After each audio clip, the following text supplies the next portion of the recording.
You ever hear that old radio piece by Paul Harvey titled, "If I Were the Devil"? He recorded it back in 1965, which was 60 years ago. The man sounded like a prophet. He intended the speech as a prophetic warning to his millions of listeners about where the nation was headed if it abandoned its traditional values.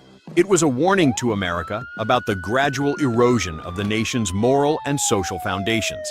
He wrote it to highlight the societal decay he observed and to caution listeners about the subtle, incremental strategies he believed would be used to undermine faith, family, and national values. In the monologue, Harvey adopts the persona of the devil to outline a plan for destroying the United States from within.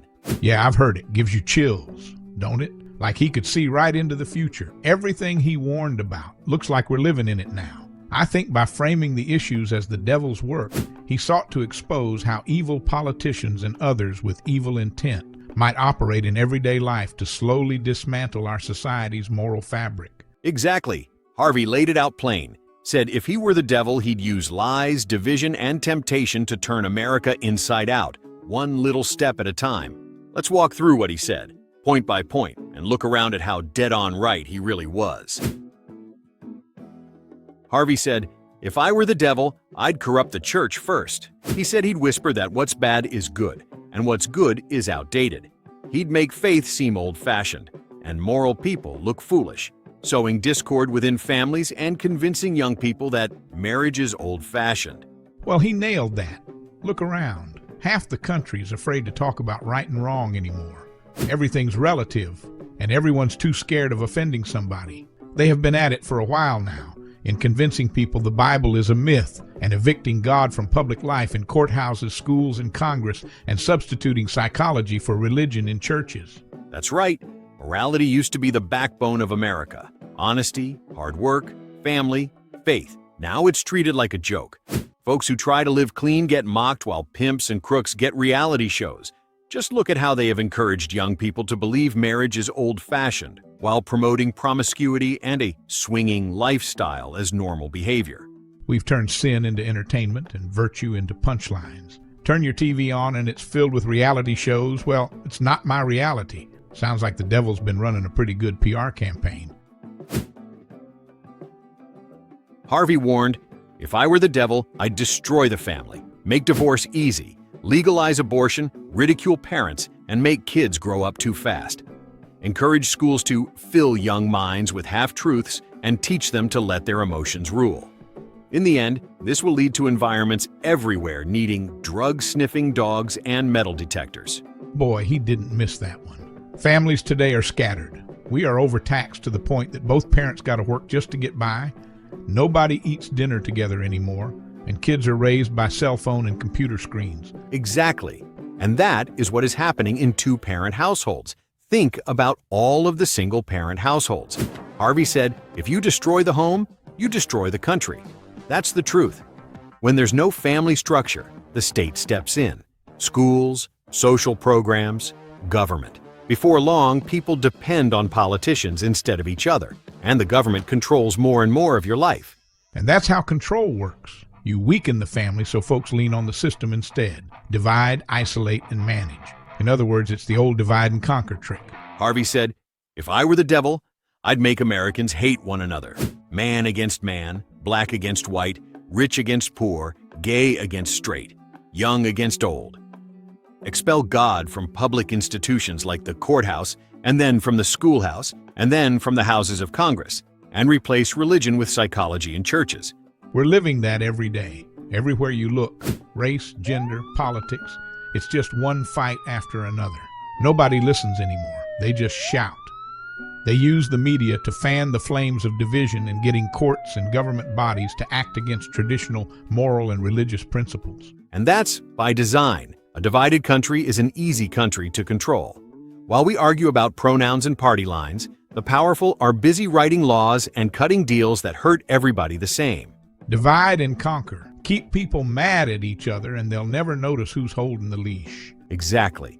The devil doesn't need pitchforks anymore. He's got social media. Use the mesmerizing media to fan the flames of division. And God knows, CNN and MSNBC have been spreading lies and half-truths for a long time now.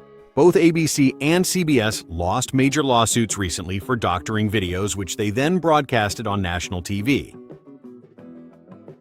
Harvey said, "If I were the devil, I'd corrupt schools and the press, fill minds with half-truths, make learning a joke, and turn news into nothing more than noise. Encourage the use of alcohol, narcotics, and pills to tranquilize the population, and promote gambling as a way to get rich." That one stings. You can't trust half the media today. It's all entertainment now. Clickbait, anger bait, whatever sells those advertisements. Yeah, and schools are more about politics than teaching kids how to think for themselves. Nobody's training the next generation to question power, just to obey it. Harvey saw it coming. He said if people stop learning how to tell truth from lies, they'll swallow whatever the devil serves. And that's where we're at. Confused, distracted, and divided, just like he said. Harvey said he'd make people so mixed up that they couldn't tell right from wrong anymore. Take from those who have and give to those who want, until the ambition of the working class is destroyed. Mission accomplished. You can't even have a conversation about morals without somebody yelling, "Don't judge!" Exactly. We replaced conscience with comfort. We care more about feelings than truth. It's all about doing what makes you feel good at the moment and to hell with the consequences. And when right and wrong get blurry, evil gets to walk free. That's how a nation loses its soul, not overnight, but one compromise at a time. So, why would anyone want this? Why let the country fall apart morally? Simple. A weak, divided people are easy to control. You keep them scared, entertained, and busy, they'll never challenge the folks at the top. Spoon-feed them BS in bogus news snippets to bend and shape their opinions. Exactly. Big money, big media, big government, they all profit from chaos. They don't care who you hate, as long as you're too distracted to notice what they're taking. And they sell division like it's candy. Race wars, culture wars, political wars. Meanwhile, the average American's working harder for less. Paul Harvey ended his message by saying that if we didn't wake up, the devil would just keep winning. But he never said it was hopeless. So how do we fix it? Start small, same way the devil worked. Fix the family, be honest, help your neighbor. Teach your kids the difference between truth and opinion. Stop looking to politicians to fix moral problems. They can't. We got to rebuild from the ground up. Family, church, community, country. That's how you beat division, by living with integrity in your own backyard. Exactly. Evil spreads quietly, but so does good. Every small act of decency is a punch in the devil's jaw. And maybe next time somebody asks, if I were the devil, we can say, "Sorry, pal, not in this country anymore." Paul Harvey tried to warn us in 1965. Maybe it's time we finally listened. Harvey wrote his famous monologue out of a deep concern for the social and political unrest of the mid-1960s. Events like the prohibition of prayer in schools and the rise of the hippie culture. This indicated to him a dangerous shift away from traditional Christian values. And here we are 60 years later, and everything Paul Harvey warned us about has basically become reality. If you got a lesson learned, maybe something that has happened to you or someone you know, drop it in the comments and tell us about it. Keep the shiny side up and the rubber side down, folks. We are trying to grow this channel to help truck drivers along with educating the general public. You can help us out by smashing that like button and the notification bell. Remember to subscribe and share this with another driver. Protect your load, protect your rig, and protect yourself. Leave us a comment below with your thoughts and ideas. If it's a good idea, we will share it with everyone.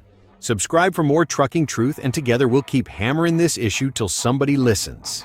Well, my friends, stay safe and stay loaded out there. Catch you on the rebound. Remember to keep that left door closed and your hands on the wheel.